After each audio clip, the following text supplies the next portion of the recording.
10 o'clock news.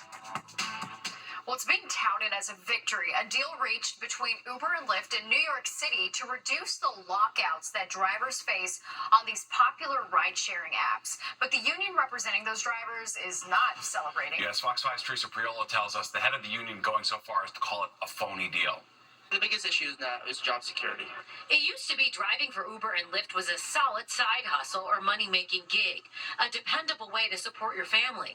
But now drivers say it is anything but. Right now it seems like they turn it off whenever they want, and then if it's not, then you gotta go home. Or if it's not favorable at the time. Rideshare drivers have been dealing with company lockouts since June, a way they say for Uber and Lyft to take advantage of a TLC loophole that requires minimum pay even when idling. Instead of paying, the app locks them out, and often the apps lock out together, like we saw tonight. So before it used to be like Uber, they lock you off, then you turn left hand. You compensate the time, you wasted with Uber. But now, like yesterday morning, I woke up, both of them, they're not working. The TLC and the city announced Wednesday they're phasing out the lockouts as long as Lyft maintains an annual utilization rate of at least 50%. This is a pathway for them to the middle class, and it allows them to continue to work. This is a deal that provides relief and provides more money in their pockets immediately. But the union representing the drivers calls it phony. There's nothing real here. The Uber lockouts are actually still going to continue. Lyft lockouts are likely to intensify. Both companies are going to get away with not having paid drivers properly during all these months throughout the year. We reached out to Uber and Lyft. Lyft responded, quote, Lyft supports an environment that allows New York City drivers to earn whenever and however they want while driving on the Lyft platform. In talking with the union, they tell us if these lockouts don't end, they're willing to go on strike. In Tribeca, Teresa Priolo, Fox 5 News. A bipartisan group of senators introducing legislation aimed at lowering the cost of child care. Senator Tim Kaine, a Democrat from Virginia, and Katie Britt, a Republican from Alabama, unveiled the new bills today. The proposals would modify existing tax credits for parents and create a new program to help keep child care workers in their jobs. If this industry collapses, and I would say we're on the verge of collapse, a major collapse, it's going to have a detrimental impact on our workforce and our economy. If entering the workforce or re-emerging into it, if an impediment to that is that you cannot afford childcare, then we as a nation have got to figure that out and do better.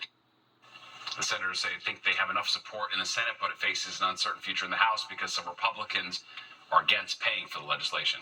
Well, with only days left until the deadline for the city's outdoor dining program, we're hearing only 1,300 of New York's 20,000 restaurants have actually applied. The deadline is Saturday. The Dining Out NYC program provides new rules for outdoor dining structures, and the city says that if you don't apply, your setup will be removed and you could face fines. Earlier on Good Day, we asked the executive director of NYC Hospitality, Andrew Ridgie, what this means for the program. We need restaurants to start applying, and we need to look at what's working, what's not working, and we need to get many more restaurants. Before the pandemic, we had about 12 to 1,400 licensed sidewalk cafes. With the new program, we need to have many thousand participate in it.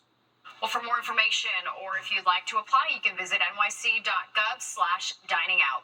Well, the issue of congestion pricing just won't go away. The MTA holding a board meeting to discuss the impact Governor Hochul's pause is having on the city. Right, now this comes as the cash-strapped agency says it's expected to lose between $700 and $8 million per year between now and 2027 because of fare evaders. Fox 5's Arthur Chien has the latest.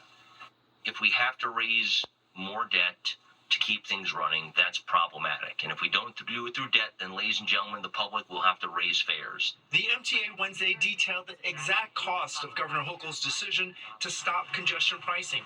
While several key capital projects have already been halted, the MTA CFO detailed risks to the operating budget, from added debt to the higher maintenance costs of trying to keep old buses and subways running, to the loss of revenue from drivers who are going to switch over to mass transit, a potential loss of $800 million by 2027. MTA Chair and CEO Janno Lieber repeated that Governor Hochul has said she will fund the MTA and that the agency takes her word for it. But he also acknowledges that years of progress at the MTA is on the line. I'd be damned if I'm going to personally let it go down let the system go backwards without a fight. Watchdogs and advocates rallied outside the MTA's headquarters by Bowling Green before the meeting, demanding the governor unpause congestion pricing now. We should be here celebrating 1 full month of congestion pricing. A major reason the MTA is on track for deficits in the coming years is the staggering amount of fare evasion, from drivers toll dodging by using ghost plates or illegally covered plates to turnstile jumping, and the MTA is now focusing on how 40% of all bus riders are choosing not to pay. While Fox 5 has seen Eagle teams checking buses and pulling off passengers who skipped out on paying, it clearly has not been enough to move the needle and to change habits. And the agency says, along with the NYPD, it's close to rolling out a new enforcement strategy. This is part of New York citizenship. We don't stick each other with the cost of making the transit system work economically. As for the MTA's budget, November is crucial. That's when the agency has to present their next operating budget. That's for next year. They also present their next 5-year capital plan. And if funding from Albany isn't cleared up by then, that's when they're going to have to start considering some pretty bad alternatives. In Lower Manhattan, Arthur Chien, Fox 5 News. All right, we want to know, given the MTA's financial woes, should the governor unfreeze congestion pricing? Our Insta poll is live now on Fox5NY.com. Well, a warning from